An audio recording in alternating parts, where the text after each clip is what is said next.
اور یہاں آپ کو بتائیں کہ سپریم کورٹ کا فیصلہ محکمہ صحت کی من پسند اور بڑی سفارشی وکٹیں اڑنے والی ہیں۔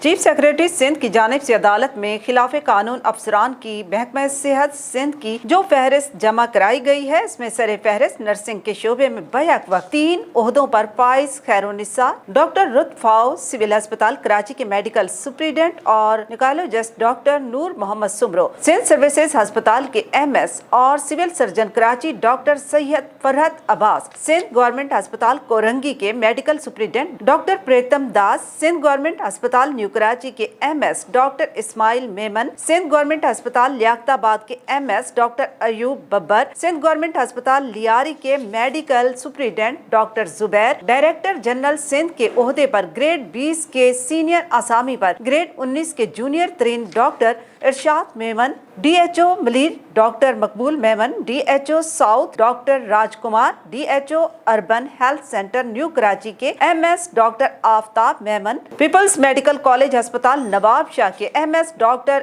S آصف رضا برہوئی، سول ہسپتال سکھر کے MS doctor Tasleem Akhtar Khamisani, DHO Sukkur doctor Jamil Mahar, DHO Kashmore doctor Ehsan Dhani, police ہسپتال کراچی کے MS doctor Muzaffar جاکرانی، public health school کے پرنسپل احمد علی شیخ، سول ہسپتال میرپور خاص کے ڈاکٹر ہری چند اور DG آفس حیدرآباد میں گریڈ 19 کے 3 ایڈیشنل ڈائریکٹرز گریڈ 20 کی پوسٹوں پر تعینات کرنے کے علاوہ محکمہ صحت میں سپریم کورٹ کے احکامات کی پامالی کی طویل فہرست ہے، جس میں محکمہ صحت کی مقتدر قوتوں نے رشوت اور سفارش کے عوض انتظامی اہم پوسٹوں پر خلاف قانون افسران کی تقرری کا